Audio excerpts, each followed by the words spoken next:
Hi, today we're going to talk about one of the essentials of project-based learning. That essential is significant content. When considering significant content, teachers should plan a project to focus on important knowledge and concepts derived from the standards. The content should reflect what the teacher thinks is essential to understand about the topic, and students should find the content to be significant in terms of their own lives and interests. In order for teachers to identify the essential pieces that they want students to understand, they need to unwrap the standards. There are two pieces to unwrapping the standards that I'm going to go over in this video. The first one is identifying the nouns or noun phrases. These are the big concepts that students are going to need to know to be successful in this unit of study. The second is to identify the verbs. These are the skills that students will need to have to be successful. So I'm going to give an example, and I have chosen standards on classification of plants and animals.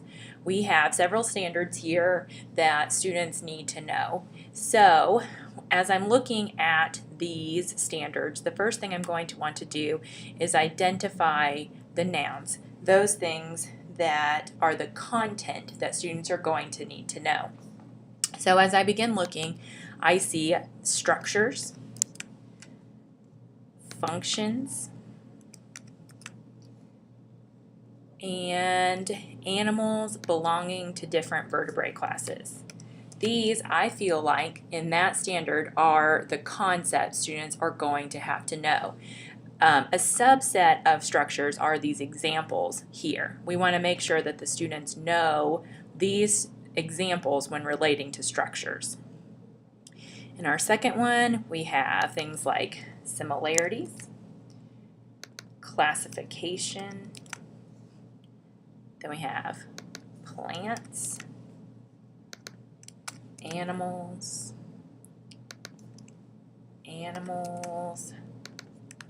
vertebrates, invertebrates, vertebrates, animals, vertebrate animals, not just vertebrates in this particular one. Classes, and then we have the subcategory of each kind of class that students would be responsible for, and characteristics. Plants,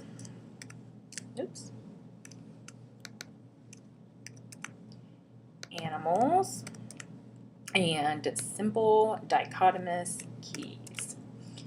Then we have major organs, organ systems, and then it gives some examples, and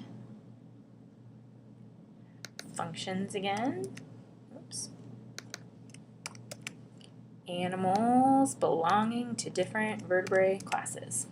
Okay, so now I have a list of the concepts students are going to need to know. Structures, functions, animals belonging to different vertebrate classes. They're going to need to know similarities, classification, plants, animals, etc. So my next step is to identify the skills they're going to need to have. And these are the verbs in our standards. So looking at our standards, I see compare as a verb. So students are going to need to be able to compare. They're going to need to be able to explain. They're going to need to be able to distinguish between. They're going to need to be able to classify. They're going to need to be able to identify. They're going to need to be able to compare again. And so now I have unwrapped my standards by identifying the content students are going to need to know and the skills they're going to need to have.